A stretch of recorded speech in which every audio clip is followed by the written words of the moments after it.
বিসমিল্লাহির রহমানির রহিম। প্রিয় সম্মানিত শ্রোতামণ্ডলী, আসসালামু আলাইকুম। আমি এখন আপনাদের সামনে হযরত আলী রাদিয়াল্লাহু সংক্ষিপ্ত জীবন কথা কবিতাটি পাঠ করছি। হযরত আলী রাদিয়াল্লাহু সংক্ষিপ্ত জীবন কথা। হযরত আলী রাদিয়াল্লাহু মক্কার কুরাইশ বংশের হাশিমি গোত্রের ৬০০ খ্রিস্টাব্দের কাছাকাছি সময়ে জন্মগ্রহণ করেন। তিনি ছিলেন ইসলামের নবী মুহাম্মদ সাল্লাল্লাহু আলাইহি ওয়াসাল্লামের চাচাতো ভাই এবং জামাতা। তিনি ইসলামের প্রথম বিখ্যাত অল্প বয়সী মুসলিমদের একজন।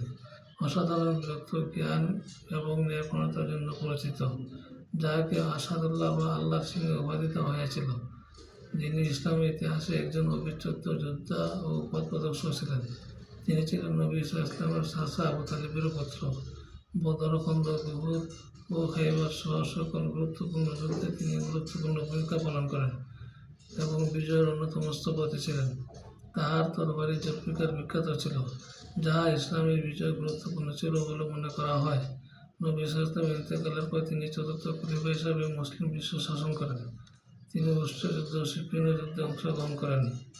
তিনি ছিলেন ধৈর্য, সরলতা এবং ন্যায়ের প্রতীক। তিনি জীবনের শেষ নিঃশ্বাস পর্যন্ত ইসলামের খেদমত করিয়াছেন। তাহার পুত্রদের মধ্যে হযরত হাসান রাদিয়াল্লাহু ও হযরত হুসাইন রাদিয়াল্লাহু বিশেষভাবে উল্লেখযোগ্য। ৬৫১ খ্রিস্টাব্দে তিনি শাহাদাত বরণ করেন, যাহা তার জীবনের এক অবিস্মরণীয় অধ্যায়।